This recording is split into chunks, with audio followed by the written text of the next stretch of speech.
ठीक है जी, आगे बढ़ते हैं।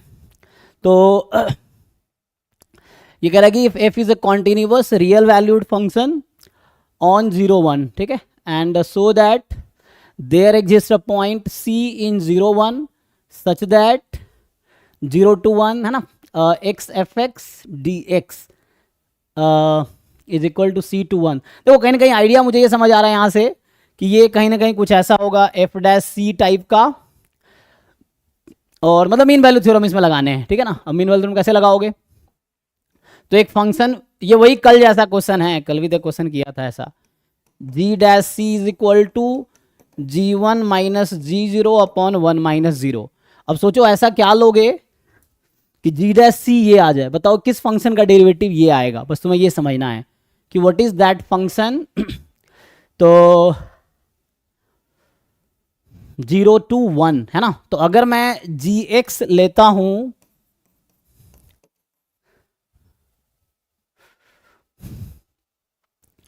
जीरो टू एक्स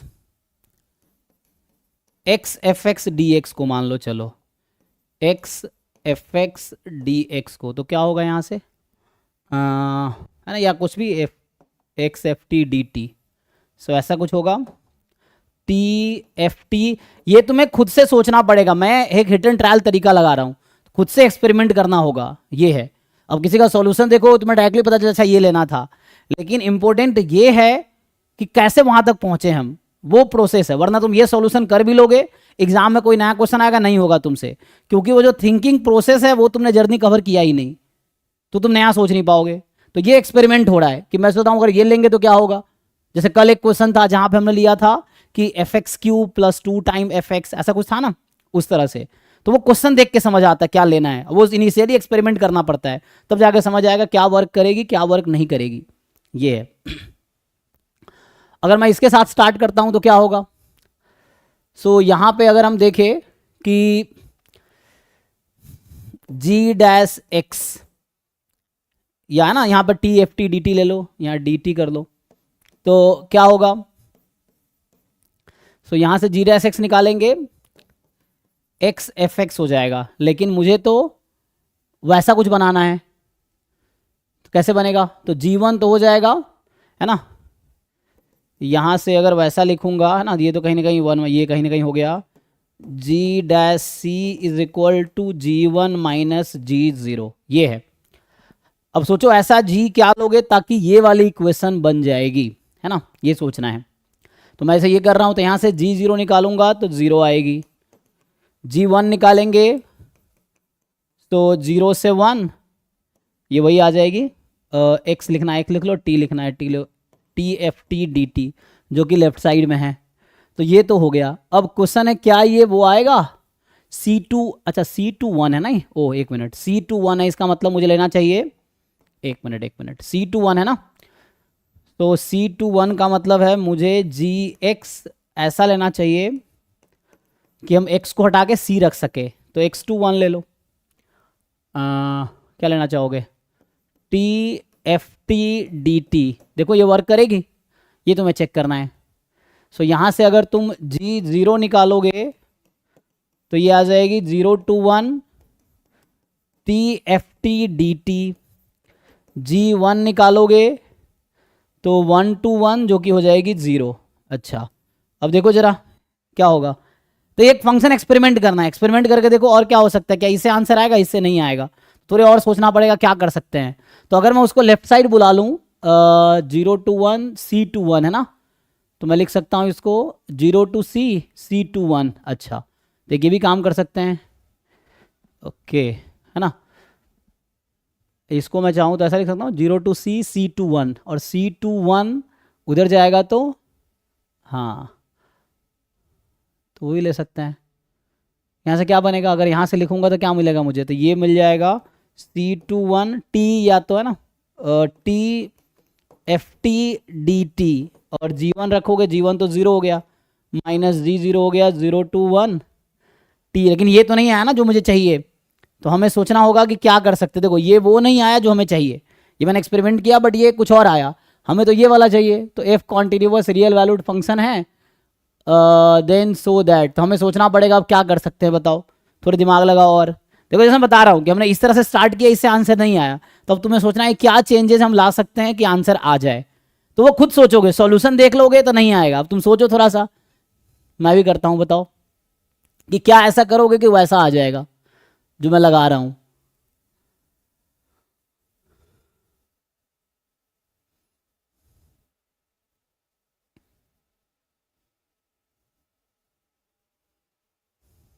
बताओ, देखो, सोचो।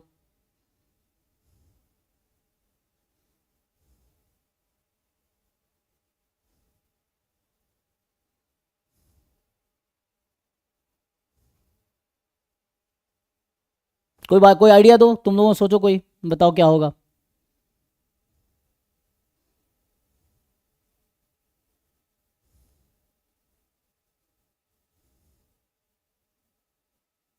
अभी मैंने एक्स लिया लेकिन इससे आंसर तो आया नहीं, तो क्या लेना पड़ेगा मुझे, सोचो अब क्या कर सकते हैं। जैसे मैं कह रहा हूँ कि इसको मैं एक काम कर सकता हूँ कि जैसे इसको मैं लिखूं अगर ऐसा, लेट से 0 to C, C to 1, है ना। देखो सॉल्यूशन अगर कहीं लिखा हुआ है ना, तो मेन है उसका थिंकिंग प्रोसेस कि उस सॉल्यूशन तक जिसने लिखा है वो पहुंचा कैसे। ये जरूरी नहीं कि सॉल्यूशन आ गया तुम्हारे पास तो तुम्हें सॉल्यूशन आ गया, जरूरी ये कि उस सॉल्यूशन तक पहुंचा कैसे, वो थिंकिंग प्रोसेस। और जिसका वो थिंकिंग प्रोसेस डेवलप होगा वही नया क्वेश्चन कर पाएगा, ये है। वरना तुम कितने भी सॉल्यूशन रट्टा मार दो, नया क्वेश्चन होना नहीं है ना, ये है। तो उसके लिए थिंकिंग प्रोसेस इंपॉर्टेंट है। तो अब सोचो, जैसे मैंने ये अभी यहां से स्टार्ट किया, इससे आंसर नहीं आया, तो मतलब है कि जीएक्स ये कंसीडर करके आंसर नहीं आएगा। तो वो सुटेबल जीएक्स जब ढूंढ पाएंगे तभी सही आंसर आएगा, तो उसके लिए करना होगा एक्सपेरिमेंट। तो दूसरा ट्राई करके देखते हैं। तो हम क्या कर सकते हैं अब, तो हम सोच सकते हैं कि 1 वेरिएबल का लिया था, 2 वेरिएबल लेके देखते हैं क्या होता है। 2 वेरिएबल सेंस यहाँ सिर्फ टी है अभी, अगर टी और एक्स दोनों को हम अगर जैसे, अच्छा जी डैश एक्स तो निकाला नहीं, ये तो मैंने निकाले नहीं ना, एक मिनट एक मिनट, जी डैश सी यहाँ से क्या आता, G1 0 है ना। अगर मैं यहाँ से जी डैश एक्स निकालूं तो क्या आंसर आएगा, जी डैश एक्स निकालो, देखो क्या आता है। तो जी डैश एक्स निकालूंगा तो ये हो जाएगा 0 माइनस कितना आएगा, x to 1, अच्छा x तो यही रह जाएगा, तो ये माइनस एक्स एफ एक्स यही हो जाएगा। तो जी डैश एक्स तो ये हो गया एक्चुअली यहाँ से इस वाले से, तो जी डैश सी ये नहीं आएगा, जो पहले लिखा था वो गलत था, वो जी है ना, जी डैश लिखना ना मुझे। तो G1 is 0, G0 is this, यहाँ से आ गया मेरे पास माइनस सी एफ सी आ गया। लेकिन ये तो मुझे चाहिए ही नहीं ना, इसको सिंप्लीफाई करेंगे 0 हो जाएगा, माइनस माइनस कट गया, तो ये आंसर आ गया। लेकिन हमें अगर मान लो एग्जाम्पल के लिए ये प्रूफ करना होता, क्वेश्चन होता प्रूव दैट दिस, तब मैं ये वाला फंक्शन लेके चलता। लेकिन अभी ये तो प्रूफ करना ही नहीं मुझे, मुझे तो वो प्रूफ करना है। तो क्या सोच सकते हैं, तो सोचेंगे नया एग्जाम्पल लेके देखते हैं। तो सीखने का ये प्रोसेस है कि गलतियां करो, फिर एक्सपेरिमेंट करो, फिर सीखो। देखो दूसरा एग्जाम्पल लेके करते हैं, एग्जाम्पल इसने दूसरा फंक्शन चूज करते हैं। अब सोचो ऐसा क्या लोगे जिसका डेरिवेटिव ये आ जाए, ये इस टाइप से आ जाएगा। तो अगर मैं 2 वेरिएबल फंक्शन कंस्ट्रक्ट करूं, फॉर एग्जाम्पल यहाँ पे t के बजाय मैं t माइनस एक्स ले लूं, मान लो x to 1 है ना, तो यहाँ t की वैल्यू x ज़्यादा है, t ज़्यादा है ना, t ज़्यादा है x से, चलो t माइनस एक्स ले लेते हैं, t minus x f x d x, चूँकि ये जी एक्स है तो एफ टी डी टी लो, ये लिया मैंने। अब क्या होगा यहाँ से अगर जी डैश एक्स निकालेंगे तो क्या आएगा, तो यहाँ से अगर हम जी डैश एक्स निकालते हैं तो मेरे पास आएगा जी डैश एक्स इज कितना होगा, एक बार t को 1 रखना है, यही ना, क्योंकि t माइन 2 वेरिएबल फंक्शन है ये। तो Leibniz rule of differentiation under integral sign use करो, तो एक बार 1 रखेंगे तो 0 ही हो जाएगा, तो 0 माइनस एक्स रख दो, ओ फिर से 0 हो गया, कोई बात नहीं, ठीक है। फिर आगे प्लस, फिर इंटीग्रेशन, लेबनिज रूल, ये 2 वेरिएबल है यहाँ पे, सो अपर लिमिट रखा, डेरिवेटिव 0, एक्स रखा तो भी 0। अब तीसरा टर्म आता है, इसको x के रेस्पेक्ट में डिफ्रेंशिएट कर लो, तो -1 into F T D T, limit तो वही रह जाएगा x to 1। तो इसको सिंप्लीफाई करो, तो यहाँ से मैंने क्या निकाले, जी डैश एक्स आया माइनस सी तो नहीं, अभी x है ना, x to 1 F T D T, तो x21 ft dt,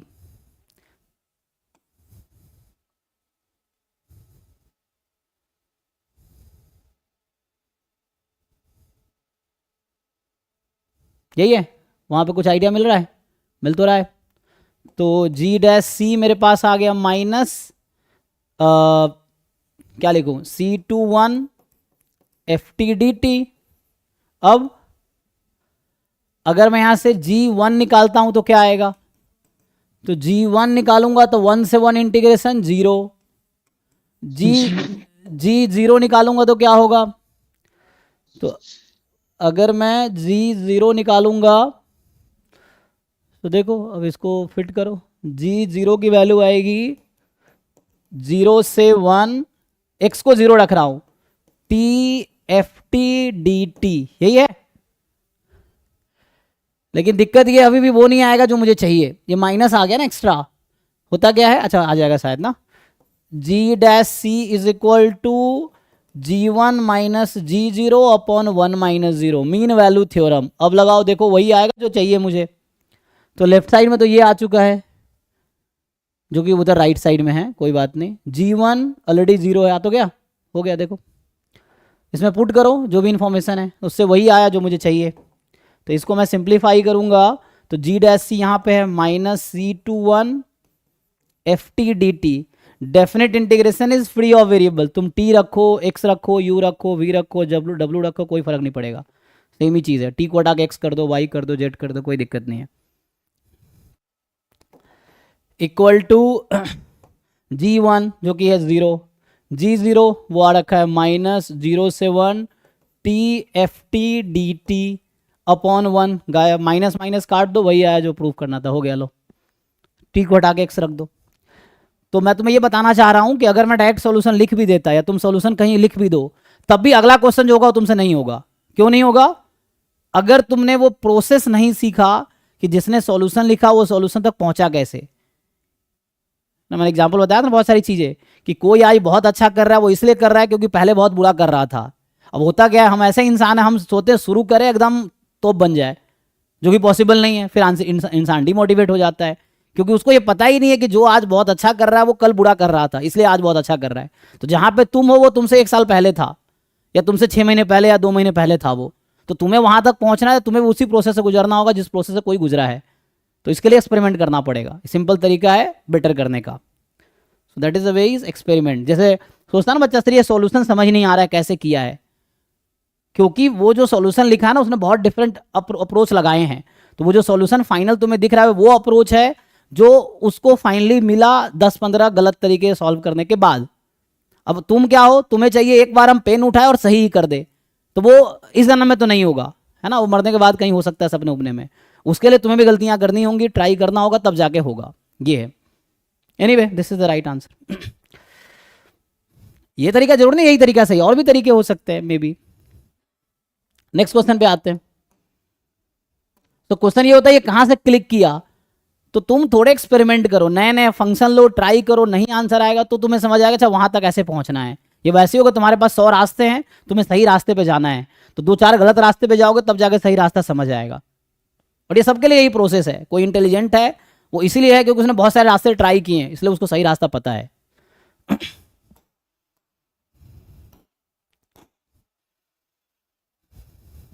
हाँ जी, 18 के बाद क्या है? तो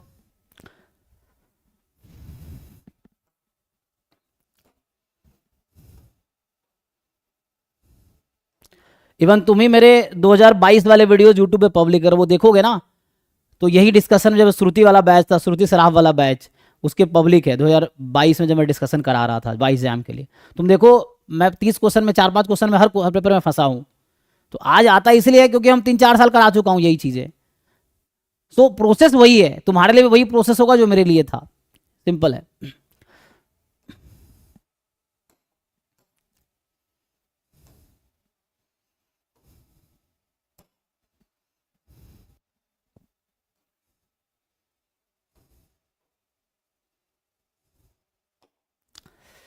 ठीक है ना, तो एक ही तरीका सीखने का है, कोशिश करना, ट्राई करना, गलतियां करना, यही प्रोसेस है। तो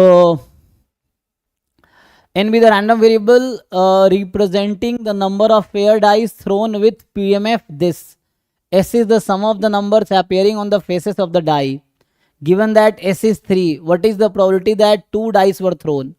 और जैसे अक्सर जो बच्चे डाउट पूछ रहे हैं, मुझे पूरा यकीन है तुमने पहले सॉल्यूशन देखे होंगे, सबको बोल रहा हूं मैं, फिर तुम सोचते हो कि ये सॉल्यूशन क्यों सही है, फिर तुम्हें समझ नहीं आता, तुम छोड़ देते हो। जबकि तुम अपना तरीका लगाते तो हो सकता है तुम बेटर सॉल्यूशन लिख पाते जो बुक ने लिखा है। लेकिन हमारा माइंड का ये सॉल्यूशन है तो पहले सॉल्यूशन देखेंगे, फिर हम ये जस्टिफाई करेंगे वो सॉल्यूशन सही क्यों है, चाहे वो गलत ही क्यों ना हो।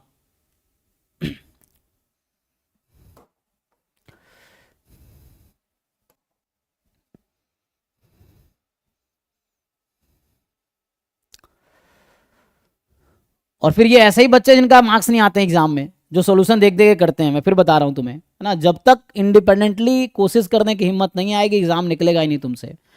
ये है, या तो एग्जाम में आधे क्वेश्चन पता नहीं चलेगा कैसे करना है, और जो करोगे आंसर तक पहुंच ही नहीं पाओगे, क्योंकि वही बच्चा पहुंच पाएगा जो घर पे उस तरह की प्रैक्टिस किया है जो एग्जाम में करने की जरूरत है।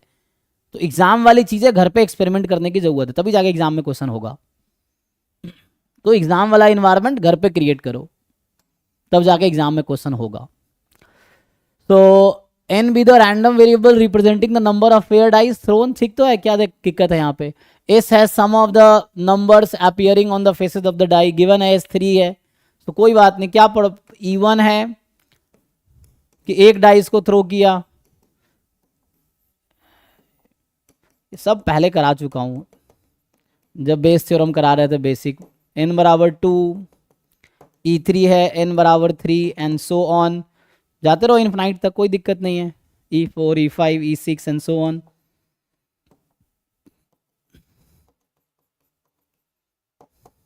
चलता रहेगा। तो ये तो हो गया पार्टीशंस। एस है sum of the numbers appearing on the faces of the die. तो इवेंट ए जो मैं लेता हूं कि sum is equal to 3 given है, गिवन है, तो पूछ रहा है कि what is the probability of 2 dices were thrown. तो E2 गिवन ए, यहां तक पहुंचो कि भाई पूछा क्या है, गिवन क्या है।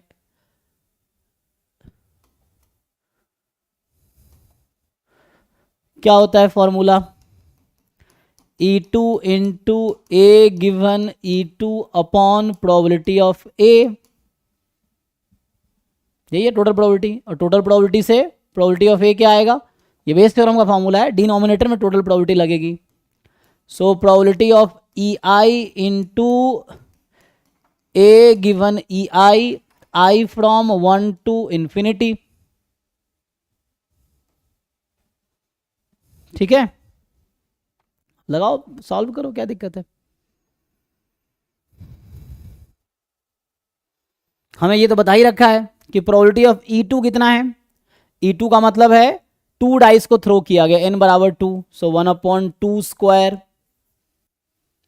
ए गिवन E2, अगर 2 डाइस को थ्रो किया गया तो क्या प्रोबेबिलिटी है? सम 3 आएगी। If 2 dices were thrown what is the probability of getting sum 3? तो सम 3 कब आएगा? सो देयर आर 1 2 2 1, दो ही आउटकम है, 2 आउट ऑफ 36। अब डिनोमिनेटर में आ जाओ, इसको ओपन करते रहो। पहला टर्म इस समेशन में इनफाइनाइट टर्म है डिनोमिनेटर में, पहला टर्म क्या है? Probability of E1 into A given E1। E1 मतलब एक डाई को थ्रो करने की क्या प्रोबेबिलिटी है, तो बता रखा है इन्होंने कि क्या प्रोबेबिलिटी है ना, ये प्रोबेबिलिटी ऑफ EI है। तो एक n बराबर 1, तो n बराबर 1 की probability 1/2। Probability of A given E1, अगर एक डाई को थ्रो किया तो सम 3 आने की क्या प्रोबेबिलिटी है? सो एक डाई को थ्रो किया, सम 3 आना है, मतलब एक ही आउटकम 3 हो जाएगा वो, और कोई आउटकम तो है नहीं। सो 3 is the one outcome out of 6। Plus अगर 2 डाइस को थ्रो करने की क्या प्रोबेबिलिटी है? पहले तो प्रोबेबिलिटी ऑफ E2 ये है, अगर 2 डाइस को थ्रो किया तो क्या प्रोबेबिलिटी है? सम 3 होने की। तो ये वही है 2/36। 3 डाइस को थ्रो करने की क्या प्रोबेबिलिटी है? 1/2 क्यूब। अगर 3 डाई को थ्रो किया तो सम 3 आने की क्या प्रोबेबिलिटी है? 1 1 1, एक आउटकम है, कितने में से? 6 क्यूब आउटकम्स हैं। ये 36 इसलिए लिखा है क्योंकि ये 6 स्क्वायर है। 6 स्क्वायर क्यों है? क्योंकि एक डाइस में 6 आउटकम, 2 डाइस में 6 स्क्वायर आउटकम्स। तो ये जो 2/36 है ये क्या है? 2/6 स्क्वायर है। जस्ट समझने के लिए 36 है, वही 6 36 6 इंटू 6 इंटू 6 216। अब आगे समझो, 4 डाइस को थ्रो करने की क्या प्रोबेबिलिटी है? 1/2 की पावर 4।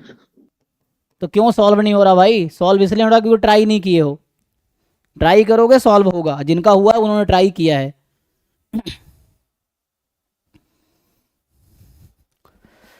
एक तो सॉल्यूशन देख के सॉल्व करना बंद करो, जो भी ऐसा करते हो उन सबको बता रहा हूं मैं कि सॉल्यूशन देख के क्वेश्चन सॉल्व करना बंद करो। पहले तुम सॉल्व करो तब सॉल्यूशन देखो, ये नहीं कि पहले सॉल्यूशन देख के हम सॉल्व कर रहे हैं। अगर सॉल्यूशन देख के सॉल्व कर रहे हो, तुम पहले भी बेवकूफ थे, बाद में बेवकूफ रह जाओगे। सॉल्यूशन देखने के बाद तुम्हारे अंदर कोई चेंज नहीं आएगा और तुम्हारे अंदर कोई नया इंटेलिजेंस नहीं आएगा। इंटेलिजेंस आएगा सोचने से, गलती करने से। मैं फिर कह रहा हूं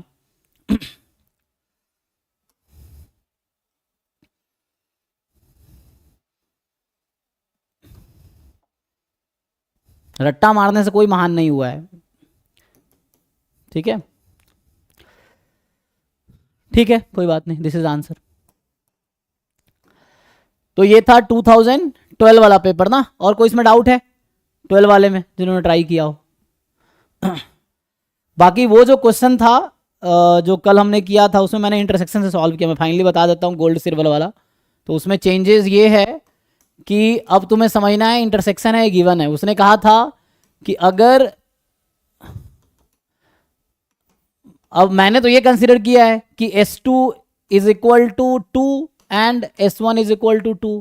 पहला सम 2 आया, दूसरा भी 2 आया, एंड सो ऑन, ये लिखा था बुक में। जो सॉल्यूशन, चूंकि मैं सॉल्यूशन देखा नहीं हूँ बुक का, मतलब सॉल्यूशन देख के तो मैं है ना करता नहीं हूँ, तो मैं अपने तरीके से ट्राई करता हूँ। तो बुक में क्या किया है, बुक में जो किया वो गलत है, ठीक है ना। जो सॉल्यूशन बुक है उन्होंने जो किया वो गलत किया है, क्योंकि उन्होंने एक साथ सबको मिला दिया, उनको अलग अलग करना था टर्म के लिए। मैं बता देता हूँ वो क्या कहना चाह रहा है बुक वाला।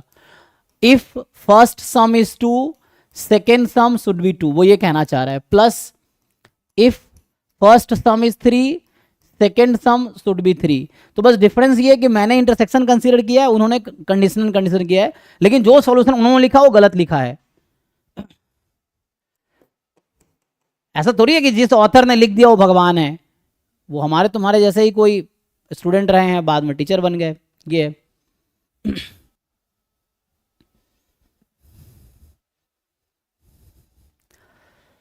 सो if first sum is 2 then second sum is 2, है ना। तो ऐसा है, लेकिन मुझे लगता है कि ये कहना चाह रहा है, ठीक है ना। अब ये डिपेंड करता है क्वेश्चन के लैंग्वेज पे, तो इसका क्लैरिफिकेशन वो दे पाएगा जिन्होंने क्वेश्चन बनाए हैं, है ना। तो जिन्होंने क्वेश्चन बनाया उनको एग्जैक्टली पता है कि वो क्या पूछना चाह रहे हैं। अब लैंग्वेज प्रॉब्लम है, तो मेरी अंडरस्टैंडिंग कहती है कि वो पूछ रहा है कि फर्स्ट पे 2 आया एंड सेकेंड पे 2 आया, तब जाके सिल्वर मिलेगा। इनको ये लग रहा है कि गिवन है S1 2 आया एंड देन सेकेंड टाइम में 2 आया, तब सिल्वर मिलेगा। तो ये बस लैंग्वेज को इंटरप्रेट करने की बात है ना। और जरूरी नहीं कि हर किताब में लिखी हुई चीज सही है, हर गूगल पे लिखी हुई चीज सही है। तुम्हारी अंडरस्टैंडिंग से डिसाइड करो सही है गलत है, ये चीज है। और एग्जाम में उतना ही काम आएगा जितना तुम्हारा दिमाग में तुम्हारी अंडरस्टैंडिंग है। कोई किताब और कोई उसका सॉल्यूशन काम नहीं आना एग्जाम में। एग्जाम इसलिए अपनी अंडरस्टैंडिंग डेवलप करो, इसी एग्जाम निकलेगा। तो मेरे हिसाब से यही सॉल्यूशन सही है जो मैंने लिखा है लास्ट क्लास में, ठीक है। इनको ये लगता है, हालांकि उन्होंने उस बुक में कुछ और लिखा है। नेक्स्ट बताइए। सो 2000 अभी हम डिस्कस करने वाले थे आज 11 वाला ना। तो 11 में जिन लोगों ने ट्राई किया है 11 10 9, पहले 11 से स्टार्ट करता हूँ। 11 में डाउट नहीं है, फिर 10 पे आएंगे, 10 में नहीं है तो 9 पे आएंगे। समाव मुझे 2005 तक डिस्कस करना है, और इसके बाद कोई डाउट पूछे तो मैं पहले ही बोला हूँ कि मैं वैसे बच्चे को ढूंढ रहा हूँ जिनको मैं डांट सकूँ। ऐसे मेरे अंदर बहुत है ना गुस्सा बढ़ा हुआ है, मतलब वो इसकी वजह है कि मैं शायद बहुत ज़्यादा काम करता हूँ, तो वैसा है। तो मुझे गुस्सा निकालने के लिए कोई चाहिए, ये है। सो इसीलिए तो बस अब एक बार PYQ करा दिया। अब कोई गलती से PYQ डिस्कशन के बाद पूछ लिया फिर तो बस उसकी मतलब मौत है, समझो। अभी जब तक PYQ डिस्कशन हो रहा है पूछ लो। PYQ डिस्कशन के बाद एक भी क्वेश्चन ना बताऊंगा, पूछने की हिम्मत भी नहीं होनी चाहिए। जाके रिकॉर्डिंग देखो, और नहीं कराए तब पूछो, क्योंकि यहाँ पे वेल्ला थोड़ी बैठे हैं। अभी कल ही कोई ज्वाइन किया, सर 2017 का एक डाउट बता दीजिए। मतलब वैसे बेवकूफ़ समझ रखा है कि बस टीचर वेल्ला है, जब माने जब कुछ भी पूछ लो। से गुलामी है ना करवाना है। जो शेड्यूल है मैं जो बता रहा हूँ उसको फॉलो करो, ये नहीं कि तुम 500 बच्चे 500 अलग अलग तरीके बताओगे मैं सब फॉलो करूंगा, है ना। मेरे हिसाब से सारे बच्चे चलेंगे, नहीं चल सको ठीक है ओके, बट ये थोड़ी कि हर बच्चे के हिसाब से आज कोई वो क्वेश्चन पूछ रहा है, कल दूसरा पूछा, परसों तीसरा पूछा, अब एक ही क्वेश्चन में 50 बार सॉल्व कराऊं, इससे अच्छा एक साथ सॉल्व कर लो, ये है।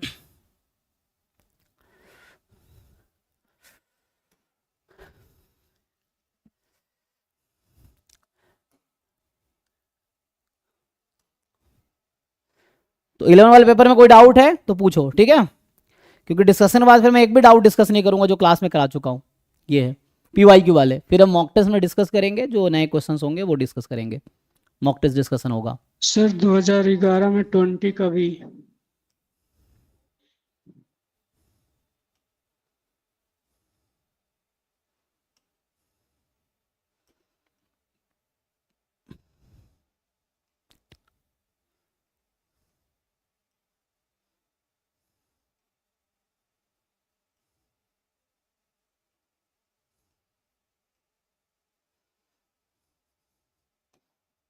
ये क्या टेस्टिंग क्लास में नहीं कराए थे ये, जाके हाइपोथेसिस वाला क्या बोलते हैं एक वो वाला वीडियो काहे नहीं देख लेते या नोट्स काहे नहीं देख लेते। तुम अभी जाके अगर तुम देखोगे, तुम तो बैच के स्टूडेंट हो भाई लेकिन तुम्हारी भी दिक्कत वही है कि तुम वही होता है कि मैं, है ना, मैं पीछे मुड़ के कभी नहीं देखता, मैं हमेशा आगे देखता हूँ, बस जो पीछे आपने पढ़ा दिया वो सब भूल गया मैं सिर्फ आगे आप जो पढ़ाओगे वो सीखूंगा, पीछे वाला नहीं सीखूंगा मैं, वो वाला है ये तो तुम जाके देखो, जो कॉन्फिडेंस लेवल जब मैं पढ़ा रहा था उसका नोट्स लिखा हुआ है, नोट्स देख लो, जो मैंने भेजे होंगे उसमें देख लो, वीडियो है वीडियो में देख लो, ऑलरेडी करा रखा हूँ, फिर भी कराऊंगा कोई दिक्कत नहीं है। तो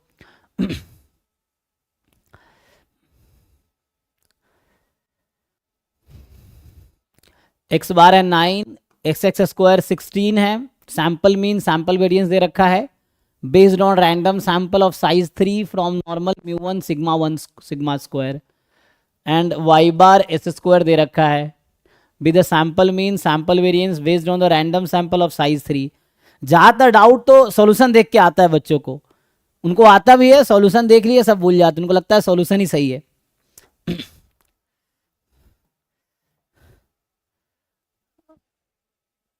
2 सिग्मा स्क्वायर, तो सिग्मा 1 स्क्वायर है sigma square and sigma 2 square है 2 सिग्मा स्क्वायर, और दोनों अननोन है, तो इसका मतलब है कि both sigma 1 square and sigma 2 square are unknown, and यहाँ पे है अनइक्वल, इक्वल तो नहीं है ना जी, अनइक्वल। अब इसका 3 फॉर्मूला मैंने क्लास में लिखाए थे, μ1 माइनस μ2 के कॉन्फिडेंस इंटरवल निकालने का 3 फॉर्मूला था, when sigma 1 square and sigma 2 square both are known, second था कि both are unknown and equal, एक था both are unknown and unequal, different है ना, अननोन एंड डिफरेंट था, देख के बताओ क्या फॉर्मूला है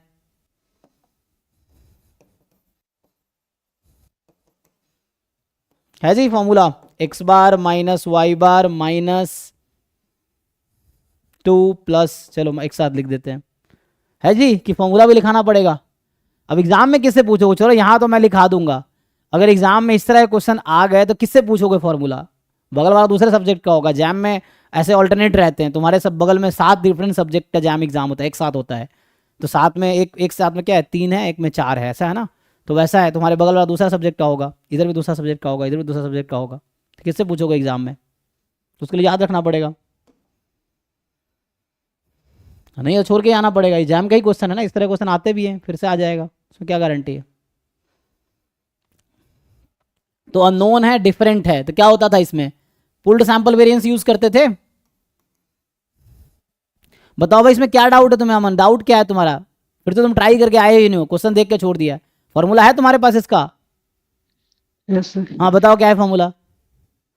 एक्स बार माइनस वाई बार प्लस माइनस, वो पहले माइनस होगा, उसके बाद under root S1 square by N1, हाँ under root, S1 square by N1 plus S2 square by N2 S2 square by N2, okay, root तो इसकी जरूरत नहीं है ना, बताओ आगे। Into T alpha T N comma alpha by 2। T था जेड था बताओ, अननोन है ना। अननोन में टी था, जेड था, बताओ आगे क्या है। टी और डिग्री ऑफ फ्रीडम क्या है।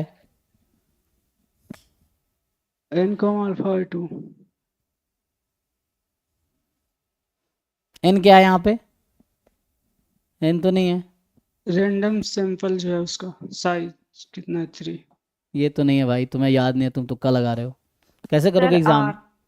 वही ना, मतलब हद है यार। मैं तुम्हें फिर से सजेस्ट, मैं पहले 4 बार बोल चुका हूँ, फिर से सजेस्ट कर रहा हूँ कि सिलेबस में जितनी चीज़ें मैंने पढ़ाई पहले तुम उसको रिवाइज करो ठीक से। तुम्हें सिलेबस वाली चीज़ें नहीं आती, एग्जाम में नहीं आएगा भाई। हमने बार बार कहा है ज़्यादा से ज़्यादा क्वेश्चन सॉल्व करो, उनको कहा है जिनको थ्योरी आती है। ऐसा नहीं कोई बच्चा पैदा हुआ ज़्यादा से ज़्यादा क्वेश्चन कर लेगा तो एग्जाम निकाल लेगा। ज़्यादा से ज़्यादा क्वेश्चन उन बच्चों को करने को हमने कहा है जिनको थ्योरी आती है। ये नहीं कि 12th क्लास का बच्चा जैम के क्वेश्चन लगा लिया कहीं से देख देगा तो जैम निकाल देगा। जैम उनसे निकलेगा जिनको थ्योरी आती है, फिर वो क्वेश्चन सॉल्व करेंगे तब एग्जाम निकलेगा। ये नहीं कि थ्योरी उड़ी आती नहीं है सीधा क्वेश्चन लगाने लगे तो एग्जाम निकल जाएगा, ऐसा थोड़ी होता है। पहले थ्योरी समझना पड़ता है कि भाई फॉर्मूला क्या है। तुम्हें ठीक से फॉर्मूला नहीं पता है अभी तक, सिलेबस खत्म हो गया, रिवाइज करो ना। इसलिए तुम पहले टॉपिक को रिवाइज करो। टॉपिक क्यों रिवाइज करना जरूरी है, ताकि डेफिनेशन याद रहे, थ्योरम्स याद रहे, रिजल्ट याद रहे, जिसको हम लगा सके। जब क्वेश्चन तुम सॉल्व कर रहे हो, तुम्हारी इतनी रिस्पॉन्सिबिलिटी नहीं कि जाके हम पलट के देख ले पीछे कि सर ने क्लास में क्या लिखाया था इसका फॉर्मूला। इवन ये क्वेश्चन भी सॉल्व कराया होगा बैच में कि जाके देख ले कि इसमें फॉर्मूला क्या होता है, फिर ट्राई करके देखते हैं। लेकिन वही है, सॉल्यूशन देखे समझ नहीं आया सर आप बता दो। अरे नहीं निकलेगा एग्जाम इस तरीके से भाई, अभी भी टाइम है, संभल जाओ, ढंग से रिवाइज करो चीजों को याद। जब फॉर्मूला ही तुम्हें याद नहीं होगा, तुम कैसे एक्सपेक्ट कर रहे हो एग्जाम में अगर ये क्वेश्चन आ गया या इसके जैसा क्वेश्चन आ गया तुम कैसे कर दोगे। रट्टा मार के कर दोगे, कितने रट्टा मारोगे सॉल्यूशन। पहले तुम्हें फॉर्मूला सारे पता हो ना, कैसे पता होगा फॉर्मूला। जो सिलेबस मैंने क्लास में कराए हैं उसको याद करोगे तभी तो पता होगा। और नहीं भी याद है भाई, सामने नोटबुक रखो, जब क्वेश्चन ये कर रहे हो घर पे कम से कम फॉर्मूला देख लो कि जब सिग्मा स्क्वायर दोनों अननोन है और डिफरेंट है तो फॉर्मूला क्या है। और अगर फॉर्मूला है लगाओगे तो आंसर आएगा ही। तुम्हारे पास ना तो फॉर्मूला है, ना तुम्हें याद है, ना तुम्हें लगाना आ रहा है। तो जब घर पे नहीं हो रहा तो एग्जाम में कैसे होगा। जिन बच्चों से घर पे क्वेश्चन सॉल्व नहीं हो रहा एग्जाम में, उससे बिल्कुल नहीं होगा। एग्जाम में उन बच्चों को क्वेश्चन सॉल्व हो घर पे सॉल्व हो रहा है। घर पे सॉल्व तब होगा जब उसको फॉर्मूला पता है, रिजल्ट पता है, थ्योरम पता है, डेफिनेशन पता है, तब जाकर उससे सॉल्व होगा। तो ज्यादा से ज्यादा क्वेश्चन उन बच्चों को करने के लिए हमने बोला जिनको थ्योरी ठीक से पता है। नहीं पता पहले थ्योरी पढ़ो। हम क्या बोलते हैं, पहले सिलेबस करो, PYQ करो, उसके बाद ज्यादा क्वेश्चन प्रैक्टिस करो, मॉक टेस्ट करो। ऐसा थोड़ी बोला पहले मॉक टेस्ट करो फिर PYQ करो फिर सिलेबस करना। ऐसा थोड़ी बोला हमने कि पहले सिलेबस, PYQ, मॉक टेस्ट, ये प्रोसेस है। अब सिलेबस ही नहीं पता है, टॉपिक ही नहीं पता है, कैसे क्वेश्चन सॉल्व करते हैं। पूरा सिलेबस पढ़ लिए।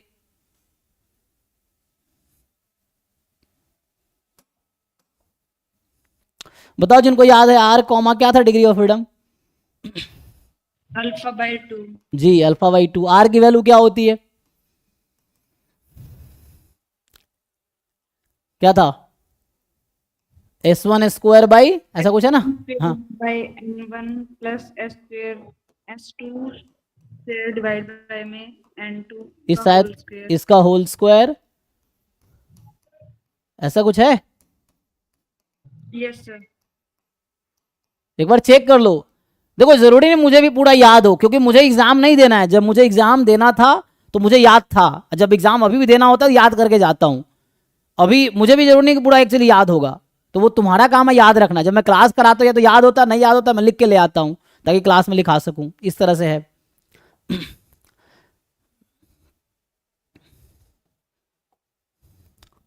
तो तुम्हें एग्जाम देना, तुम्हें याद होना चाहिए, ये है। पुट करो यहां पे क्या होगा। तो इसमें सारी इंफॉर्मेशन वहां दे रखा है। S1 का मतलब SX है। जो भी टॉपिक तुम्हें लगता है नहीं आता है, ऐप में जाओ, उस टॉपिक का एक बार रिकॉर्डेड लेक्चर देखो, उसको नोट करो, रेगुलर टाइम पे उसको रिवाइज करते रहो सो दैट याद रहे। ये चीज़ है। पूरा सिलेबस में जो भी डेफिनेशन, थ्योरम, रिजल्ट्स हैं उसको लिखो एक जगह ढंग से। उसके बाद क्वेश्चन सॉल्व करते रहो। जब क्वेश्चन सॉल्व नहीं हो रहा है तो ढूंढो क्यों नहीं हो रहा। जैसे ये क्वेश्चन सॉल्व नहीं हुआ तो खुद से पूछो ना भाई कि सॉल्व क्यों नहीं हो रहा। तो इसका सिंपल आंसर मुझे पता चल गया, तुम्हें फॉर्मूला ही नहीं पता है तो कैसे सॉल्व हो जाएगा। पहले तो फॉर्मूला पता हो, फिर सॉल्व करेंगे, फिर आंसर आएगा। पहले स्टेप में ही 0 हो गए, और पीछे जाके देखना नहीं है जो पहले कराए हमने। पुट करो इसमें आर की वैल्यू बताओ, सारा इंफॉर्मेशन है। S1 मतलब SX, यहाँ पे SX स्क्वायर, S2 मतलब SY स्क्वायर, N1 मतलब सैंपल साइज, क्या है सैंपल साइज 3, S2 मतलब यहाँ भी सैंपल साइज कितना है, इसका भी है 3, दोनों का सैंपल साइज 3 है। तो N1 3, N2 3, S1 square 6, S2 square 4। Put करके बताओ क्या आंसर आएगा, आर की वैल्यू क्या है। ये भी मैं ही करूंगा, ये सॉल्व करके बताओगे, बताओ। और ये सब करो, घर पे नहीं करोगे तो एग्जाम में नहीं होगा। ये है, घर पे जो बच्चे क्वेश्चन सॉल्व करेंगे, घर पे जिनसे सॉल्व होगा उनसे ही एग्जाम में सॉल्व होगा।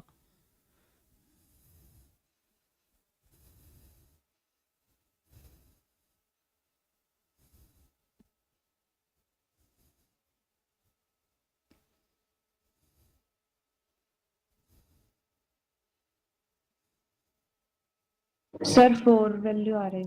4 अप्रॉक्स आ रही होगी ना, 3 पॉइंट समथिंग 9 आता है शायद, तो अप्रॉक्स 4 आ गई। तो यहां से आपको मिल गया सारी वैल्यू, रख दो। अब मुझे क्या चाहिए, T4 कॉमा अल्फा क्या है, कितना परसेंट पूछा है, 95%। सो 1 माइनस अल्फा इज 95%, मतलब है ना, कॉन्फिडेंस कोएफिशिएंट 1 माइनस अल्फा होता है। रिजेक्शन रीजन की प्रोबेबिलिटी आपकी, जो कॉन्फिडेंस इंटरवल है ना वो एक्सेप्टेंस रीजन है, और उसके बाहर का जो रीजन है वो रिजेक्शन रीजन है। सो 1 माइनस अल्फा कॉन्फिडेंस इंटरवल मतलब एक्सेप्टेंस रीजन की प्रोबेबिलिटी है, अल्फा रिजेक्शन रीजन की प्रोबेबिलिटी होती है।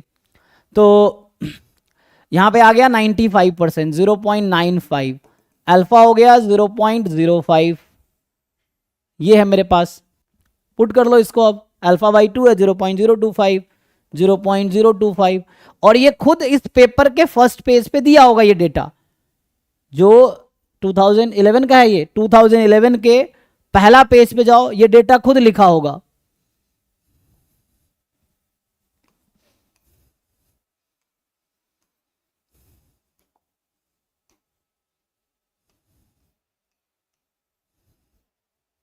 देखो ठीक से, अब ये खुद पहचानना है। देखो इस फॉर्म में लिख दिया, डायरेक्ट ना लिख के ऐसा लिख दिया, खुद पहचानना है कि है क्या।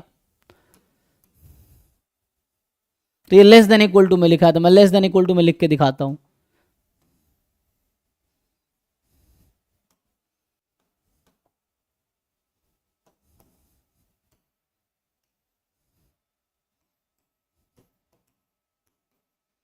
मान लो ये नंबर है Tn कॉमा अल्फा, तो probability T distribution with n degree of freedom more than, less than equal to में है ना, लेस देन इक्वल टू में है, less than equal to Tn alpha. जब मैं नोटेशन जो यूज कर रहा हूँ ये अल्फा 1 माइनस अल्फा है, और ये चेक कर लेना फर्स्ट पेज पे ये भी बता रखा होगा इसका क्या मतलब है। अच्छा, इन्होंने वो यूज नहीं किया वो नोटेशन, इसलिए एक्सप्लेन किया नहीं होगा शायद, क्योंकि नोटेशन यूज नहीं, मैं वो यूज कर रहा हूँ ना, ये तो यूज नहीं कर रहा, ये तो सीधा सीधा बता रहा है कि इस पॉइंट से पीछे की प्रोबेबिलिटी 95%, यही वो नंबर है जो मुझे चाहिए। T5 ना T4 में चाहिए मुझे, ये 2.13 है ना। तो मैं कह रहा हूँ कि ये नंबर है, इसके पीछे की प्रोबेबिलिटी 1 माइनस अल्फा है, ठीक है।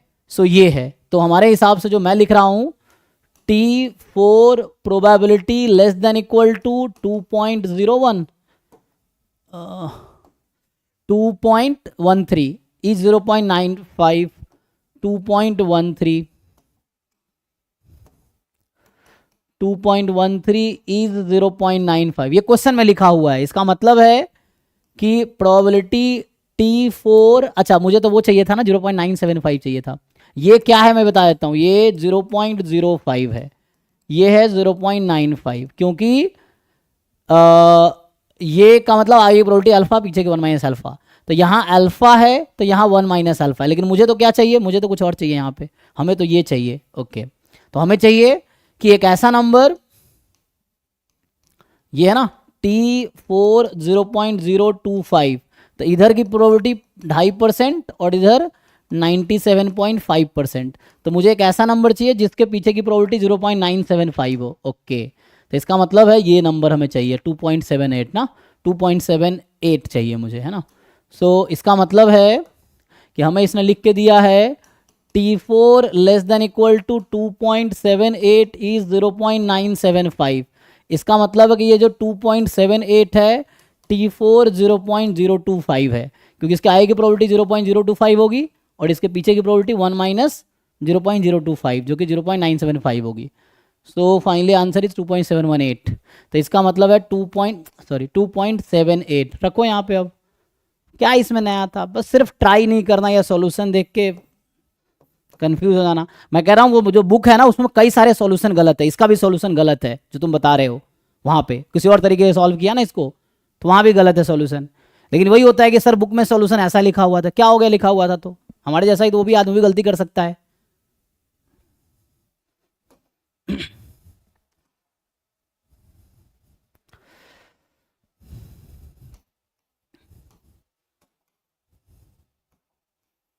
पुट कर लो यहाँ वैल्यू, सारी इन्फॉर्मेशन पता है ना हमें। S1 स्क्वायर जो कि SX स्क्वायर है 6 है, S2 स्क्वायर 4 है, N1 3 है, N2 3 है, T ये पता है, पुट कर लो खुद आंसर आ जाएगा। तो माइनस पहले लेना प्लस बाद में, एक साथ हमने लिखा है इसको, जस्ट माइनस वाला पहले और प्लस वाला बाद में लिखो, इंटरवल आ जाएगा। क्या है, खुद पे भरोसा रखो, जो पढ़े उस पे भरोसा रखो, जो मैंने पढ़ा है उसे भरोसा रखो, तब एग्जाम निकलेगा। ये चीजें हैं।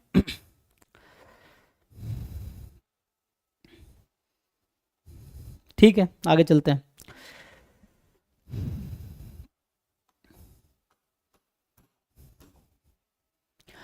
टू 2011 में और कोई डाउट है किसी को 11 वाले पेपर में? 11 में 18 AB, अच्छा 11 वाले में तो 18 AB। तो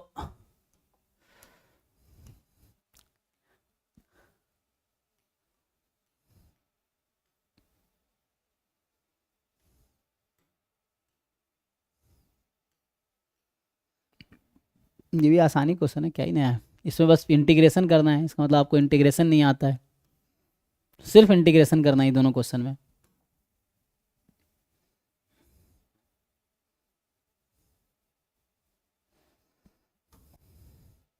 ये कौन सा सेट है? x की वैल्यू अगर 1 से 2 में होगी तब भी मॉड x 1 से 2 में होगा, x की वैल्यू जब -1 से -2 में होगी तब भी मॉड x। तो इसका मतलब x यहाँ और यहाँ है, x इस इंटरवल में है और इसमें है। इसने कहा है मॉड x 1 से 2 में हो, इसका क्या मतलब है? तो इसका मतलब है कि x की वैल्यू 1 से 2 में हो या x की वैल्यू -2 से -1 में हो गया। अब क्या ही नया है इसमें, ये प्रोबेबिलिटी चाहिए, इसकी प्रोबेबिलिटी चाहिए इंटीग्रेशन 1 से 2 ये, प्लस इसकी प्रोबेबिलिटी चाहिए इंटीग्रेशन -2 से -1 हाफ। अब इंटीग्रेशन अगर नहीं आता है तो क्लास 12th का बुक उठाओ, इंटीग्रेशन सीखो, ये है। नहीं तो पूरा मेहनत करोगे लास्ट में आंसर गलत आएगा, इंटीग्रेशन नहीं आता है तो। कर पाओगे इंटीग्रेशन? किनका डाउट है ये बताओ भाई। ओपन करना आता है, मॉड को कैसे ब्रेक करते हैं? 1 से 2 में है तो x की वैल्यू क्या होगी 1 से 2 में? पॉजिटिव हो जाएगी x -1 तो, है ना, तो मॉड ऐसे ही हट जाएगा। यहाँ पे x -2 से -1 में है, चेक करो क्या होगा, नेगेटिव रहेगा, मॉड हटा के -x कर दो, इंटीग्रेट करो, क्या ही नया है। जी आगे कर पाओगे अंजलि पांडे जी?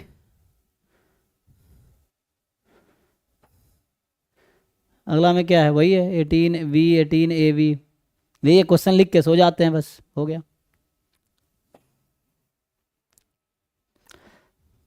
सेकेंड में भी इंटीग्रेशन है, सेकेंड में भी कुछ नहीं है, डबल इंटीग्रेशन। इंटीग्रेशन में नहीं करना, यूनिफॉर्म है। एरिया ऑफ दिस, ये क्या है, डिस्क है, डिस्क का area upon area of the rectangle, इसमें कुछ नहीं है। 0 1 0 1, इसमें एक डिस्क बना लो।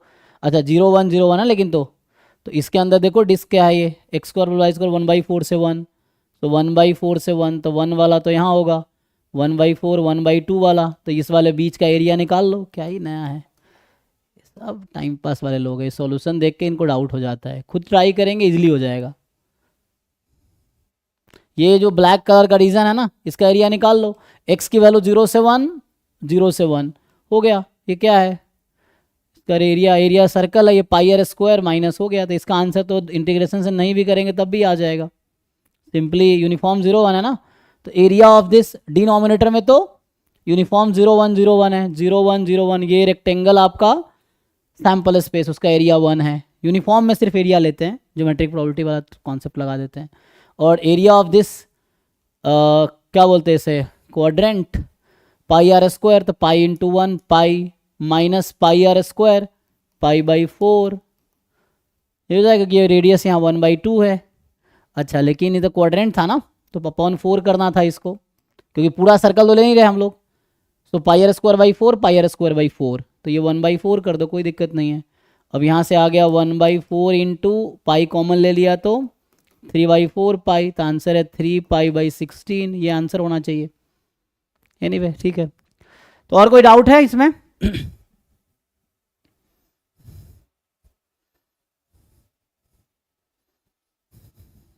ओके, ये आंसर है डबल इंटीग्रेशन। सो 2011 में और कोई डाउट है किसी को, या 2010 पे चले? तो 11 में कोई डाउट नहीं है, खत्म करो।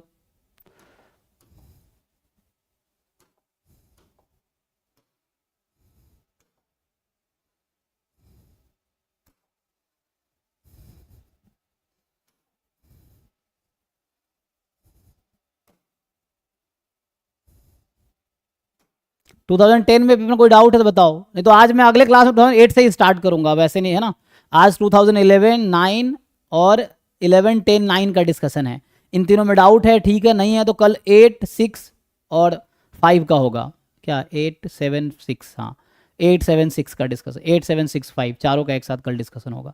और कल के बाद PYQ बंद, फिर मॉक टेस्ट डिस्कशन परसों से स्टार्ट होगा, वो बता दूंगा किसका होगा, अभी इन्फॉर्म कर दूंगा मैं पहले ही कि कौन सा टेस्ट का डिस्कशन होगा, मॉक टेस्ट जो है पोर्टल पे। तो PYQ डिस्कशन कल तक ही होगा। आज 11 10 9 इनमें जो डाउट है पूछो, और नहीं है तो अच्छी बात है, लेकिन बाद में फिर पूछना है ना, नहीं है ये चीज़ है। और उसके बाद मॉक टेस्ट डिस्कशन स्टार्ट होगा।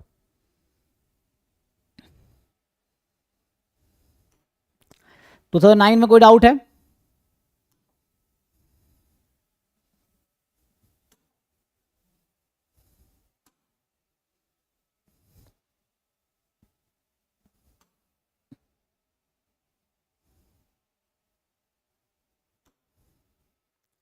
इसमें डाउट नहीं है, ठीक है, स्टॉप करते। कल की क्लास जो होगी, तो कल जो होगा डिस्कशन, कल 2008 2007 2006 2005 इन चारों पेपर में जो डाउट होगा वो डिस्कस करेंगे, क्योंकि ऑलरेडी सॉल्यूशन बुक है, आप उसका हेल्प ले ही रहे होगे।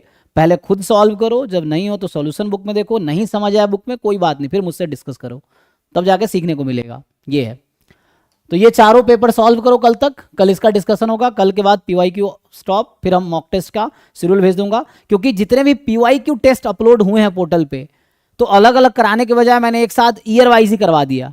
अब यही क्वेश्चंस PYQ टेस्ट भी हमने अपलोड किए, तो सो दैट आपका रिवीजन हो जाएगा टेस्ट के थ्रू, आपको सच्चाई पता चल जाएगा कि आपसे हो रहा है कि नहीं हो रहा है। अगर अटेम्प्ट करोगे तो कोशिश करो सारे मॉक टेस्ट अटेम्प्ट करो, और जो बच्चा सारे मॉक टेस्ट अटेम्प्ट कर लिया उसका अच्छा रैंक आना ही है।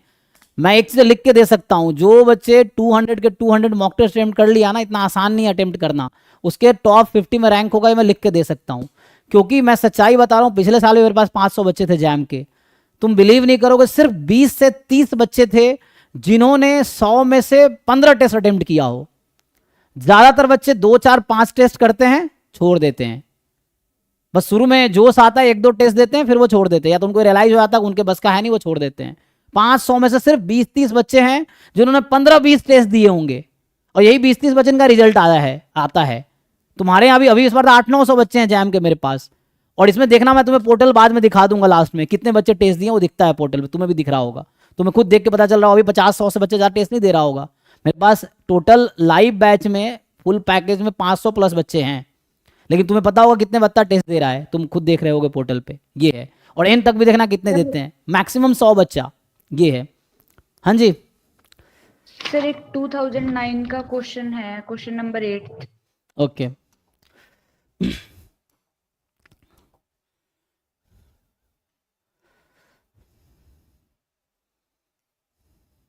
सर इसमें जो ये सी दिया हुआ है 2 और 3, तो इसमें हाँ, इसमें एक्चुअली क्या है ना, क्रिटिकल रीजन है।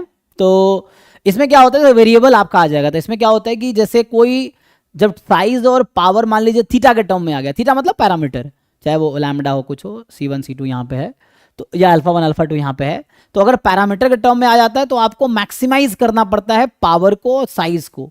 अगर टाइप 2 एरर है तो मिनिमाइज करना पड़ेगा। तो आपको मैक्सिमम वैल्यू देखनी है क्या आ सकती है। अगर तो यहाँ पे यही हो रहा होगा कि आपका आंसर अल्फा 1 या अल्फा 2 के टर्म में आ गया होगा, तो आप क्या करेंगे, उसको मैक्सिमाइज करेंगे कि मैक्सिमम वैल्यू जो हो सकती है वो पावर या साइज है।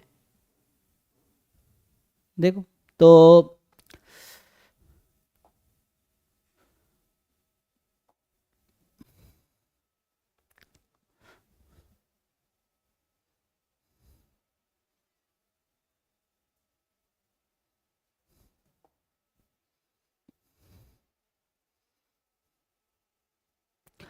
और मैं पिछले साल का बता रहा था, पिछले साल सिर्फ मनोप्रिया एक ऐसी लड़की थी जिसने 100 के 100 टेस्ट अटेम्प्ट किए थे। सिंगल वो ऐसी स्टूडेंट थी जिसने 100 के 100 टेस्ट अटेम्प्ट किए थे, और देखो कॉलेज डेली जाने के बावजूद उसके सेकेंड रैंक आ गया। ऐसे बच्चे भी थे जिन्होंने फुल टाइम बैठ के 10-10 घंटे पढ़ रहे हैं। वो सिर्फ जैम की तैयारी में डेली 2 से 3 घंटे दिया है, बस 2 से 3 घंटे डेली।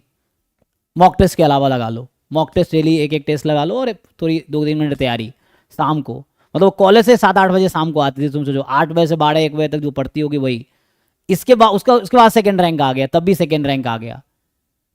ये पावर है मॉक टेस्ट का, और ये पावर है ज़्यादा ज़्यादा क्वेश्चन सॉल्व करने का। लेकिन इसका बेनिफिट उन बच्चों को मिलेगा जिनकी थ्योरी क्लियर है पहले से, जिनको पहले से पता है कि टर्म्स डेफिनेशन थ्योरम्स पता है।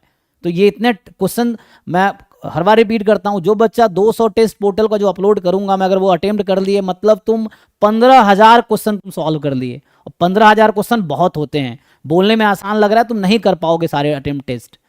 उसके लिए बहुत कंसिस्टेंसी चाहिए, बहुत ज़्यादा टाइम देना पड़ेगा तुम्हें क्वेश्चंस को, टेस्ट को, तब जाके होगा। नहीं तो एंड में तुम खुद देख लेना, अभी तो कितने टेस्ट अटेम्प्ट किए हो एग्जाम में, 60 कितने दिन बचे हैं, आज कितने तारीख है, आज है ना अराउंड 14th है, खुद दिन लो कितने तारीख है, 15 दिन बचे हैं इस महीने में, नवंबर में, दिसंबर पूरा, जनवरी पूरा, ठीक है, 60 दिन वो हो गए, दिसंबर पूरा, जनवरी पूरा, 60 दिन अप्रॉक्स लगा लो, 15 दिन, ये 75 डेज तुम्हारे एग्जाम में, टोटल 75 डेज हैं। 75 डेज में तुम सोचोगे डेली एक एक टेस्ट अटेम्प्ट करोगे तभी 75 ही टेस्ट अटेम्प्ट कर पाओगे। ये है, डेली 2 करोगे तब 150 अटेम्प्ट कर पाओगे। लेकिन डेली दो टेस्ट अटेम्प्ट करना इतना आसान है ही नहीं, तुम्हारे पास कॉलेज होगा, ये होगा, बहुत सारे काम होंगे, एनालिसिस करना होगा, क्लास अटेंड करना होगा, तो वो पॉसिबल भी नहीं है कि 2 या 3 टेस्ट तुम डेली दे पाओ। तब पॉसिबल जब फुल टाइम प्रिपरेशन तुम कर रहे हो, तुम घर पे 12-14 घंटे डेली पढ़ रहे हो, तब जाके पॉसिबल है। क्योंकि टेस्ट देने के बाद ये भी तो देखना है गलत क्या हुआ, क्यों गलत हुआ, उसको सीखना है, फिर जाके अगला टेस्ट दो, ये है। तो उसके थ्रू इंप्रूवमेंट होगा।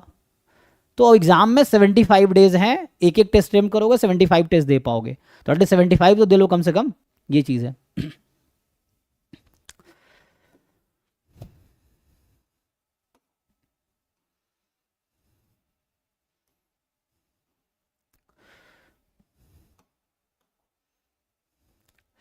X be a random variable having PMF this, okay तो 1 पे ये वैल्यू है, 2 पे ये है, 3 पे ये है।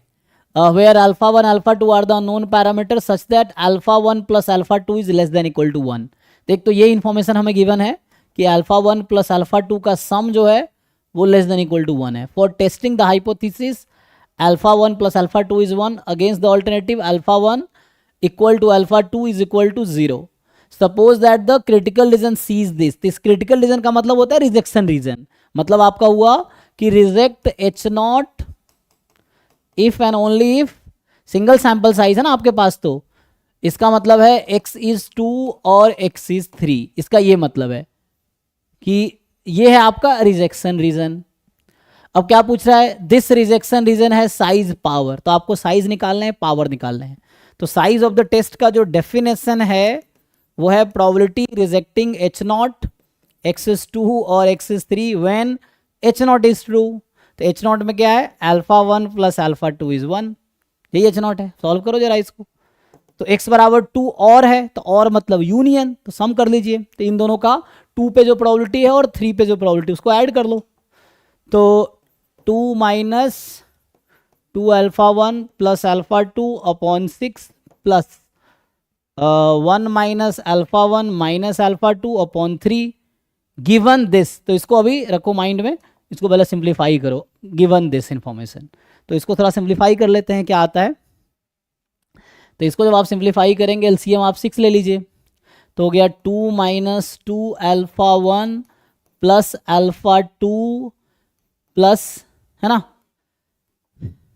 अभी तुम लोग डाउट कल भी, जिन लोगों का 2000 मान लो 9 में 10 में डाउट है, कल भी पूछ सकते हो। जब तक पीवाईक्यू डिस्कशन हो रहा है तब तक आप कोई भी डाउट पूछ सकते हो, 2024 वाला भी, 23 वाला भी, उसमें कोई दिक्कत नहीं है। यह है कि अगर मैंने नहीं कराया पहले अगर कराया तो वीडियो देख लो, वहां से हो जाएगा। अगर वहां नहीं कराया तुम फिर पूछ सकते हो। 2005 से 24 तक का किसी भी पेपर का कोई भी डाउट पूछ सकते हो अभी, जब तक पीवाईक्यू डिस्कशन हो रहा है, चाहे मैंने करा दिया हो पेपर, कोई दिक्कत नहीं। अगर वो तब कराए तो वीडियो देख लो, वहां से नहीं क्लियर हो रहा फिर पूछो, नहीं कराए तब तो आप पूछ लो, कोई दिक्कत नहीं है। बट सॉल्व करके आओ पहले सो दैट पीवाईक्यू तुम्हारा कंप्लीट हो जाए इस डेट तक। इसके बाद क्या होगा, 2 से मल्टीप्लाई करो। सो यहाँ से आ जाएगा हमारे पास 2 माइनस 2 अल्फा 1 माइनस 2 अल्फा 2। सो यहाँ से आंसर क्या आएगा, इसको सिंप्लीफाई कर लो। सो इसको जब सिंप्लीफाई करेंगे आप, तो हमें बता रखा है अल्फा 1 है, तो एक बार थोड़ा सिंप्लीफाई करो क्या होगा। कैलकुलेशन ठीक से चेक कर लेना अपना। तो ठीक है, तो यहाँ से अल्फा 1 वाला कलेक्ट कर लो, 4 minus 2 alpha 1 minus 2 alpha 2 minus 2 alpha 1 minus 2 alpha 1 minus 4 alpha 1 alpha 2 minus 2 alpha 1 alpha 2 plus alpha 2 minus 2 alpha 2। Check कर लो। अभी ये है, आपको क्या गिवन था, अल्फा 1 प्लस अल्फा 2 इज 1, तो alpha 2 is equal to 1 minus alpha 1, यही है। Alpha 2 is 1 minus alpha 1। So यहाँ से जब आप सिंप्लीफाई करोगे, अच्छा यहाँ 4 कॉमन ले लोगे तो 1 माइनस अल्फा 1 हो जाएगा, राइट। तो ये हो गया 4 time alpha 2 minus alpha 2 upon 6, क्योंकि 4 कॉमन लेंगे ना, 1 minus alpha 1 1 minus alpha 1 alpha 2 हो गया। तो ये फाइनली आ गया अल्फा 2/2, राइट, क्योंकि 3 अल्फा 2/2 ये 3 अल्फा ना, हाँ ठीक है। लेकिन क्वेश्चन ये तो नंबर आना चाहिए था, ऑप्शन तो है ही नहीं ऐसा। तो जब आपका आंसर पैरामीटर के टर्म में आ जाए, तो एक्चुअली जब फंक्शन ऑफ थीटा होता है तो मैक्सिमम वैल्यू जो टाइप 1 एरर की प्रोबेबिलिटी की होती है वो साइज होती है। तो अब इसको आप मैक्सिमाइज करो। अब यहाँ खुद सोचो कि आपका जो alpha 1 plus alpha 2 less than equal to 1 था, alpha 1 alpha 2 was non negative, तो अल्फा 1 अल्फा 2 नॉन नेगेटिव है, sum less than equal to 1 है। तो इससे ये क्लियर होता है कि अल्फा 1 की वैल्यू 0 से 1 में ही होगी, अल्फा 2 की वैल्यू 0 से 1 में ही होगी, ठीक है। तो मुझे खुद बताओ अब इसकी मैक्सिमम वैल्यू क्या हो सकती है, what is the maximum value of this number, कितना होगा। अल्फा 2 मैक्सिमम वैल्यू क्या ले सकती है, जब अल्फा 1 0 1 है ना, मैक्सिमाइज करो इसको। अल्फा 2 की मैक्सिमम वैल्यू क्या हो सकती है, अल्फा 1 अल्फा 2 का सम 1 है और अल्फा 1 अल्फा 2 दोनों नॉन नेगेटिव है, sum less than equal to 1, लेकिन हमें गिवन था एग्जैक्टली 1 है, तो इसको हमने यहाँ पे यूज किया एग्जैक्टली 1 वाले को, तो ये आ गया, तो ये 1/2 हो जाएगा, ठीक है। तो 1/2 इज द साइज, क्योंकि alpha 2 can take maximum value 1, alpha 2 can take maximum value 1, तो दिस इज मैक्सिमम 1/2। तो मतलब ये समझो कि जब पैरामीटर पे डिपेंड का साइज है, maximum value of probability rejecting H0 when H0 is true, maximum value of this with respect to parameter, ये फॉर्मूला है।